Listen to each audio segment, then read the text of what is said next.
ravi de vous retrouver. Mesdames et messieurs, bonjour. Le vice-premier ministre, ministre de la fonction publique Jean-Pierre Liaou séjourne à Guémena, chef-lieu du Sud-Ubangui depuis le jeudi dernier pour l'identification physique et le contrôle des fonctionnaires de l'État. Gina Kalala.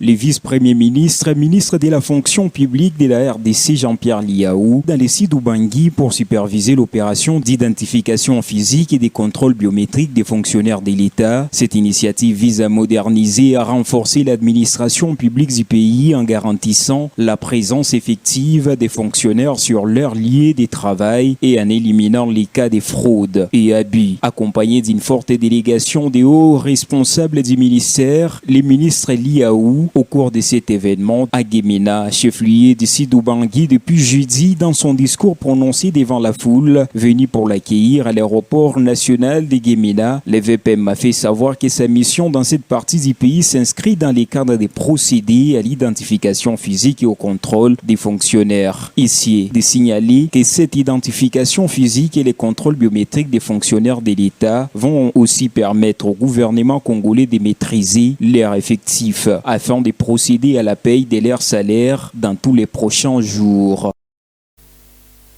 Et en ce qui concerne la province du Haut-Katanga, le gouverneur de province a effectué ce vendredi 11 août 2023 une visite d'inspection des travaux de construction du siège officiel de l'Assemblée provinciale qui comprend le bâtiment administratif et l'hémicycle d'une capacité de plus de 480 sièges.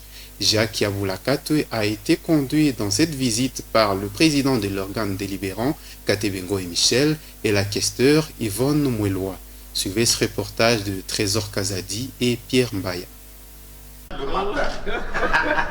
Cette chaude poignée de main entre le gouverneur Jacques Yaboula Katwe et l'archevêque métropolitain de Lubumbashi, Monseigneur Fulgence Muteba Mogalou, révèle la bonne collaboration qui existe entre le gouvernement provincial du Haut-Katanga et l'église catholique. Aussitôt après cet accueil chaleureux, aux côtés des évêques des diocèses de Sakanya et de Kolwezi, l'archevêque Fulgence Muteba Mogalou conduit son hôte dans son salon VIP pour un entretien de plus d'1 heure. Leur échange ont tourné autour des questions liées au développement de la province ainsi que de l'église, a indiqué l'abbé Georges Kisimba, secrétaire des évêques de la province ecclésiastique de Lubumbashi. Par exemple, les projets de construction sur les travaux à impact visible.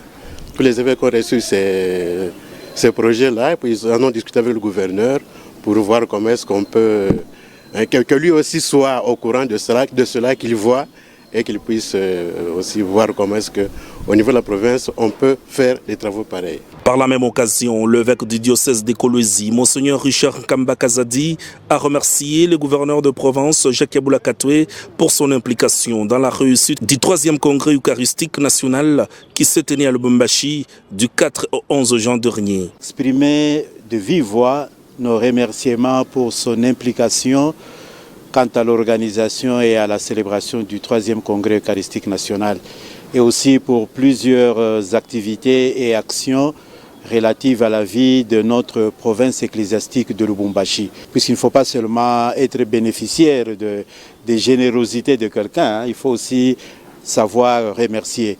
Et dire merci, ça c'est une coutume séculaire de l'Église catholique. C'est dans cette belle atmosphère de fraternité que le chef de l'exécutif provincial a quitté l'archevêché de Lubumbashi.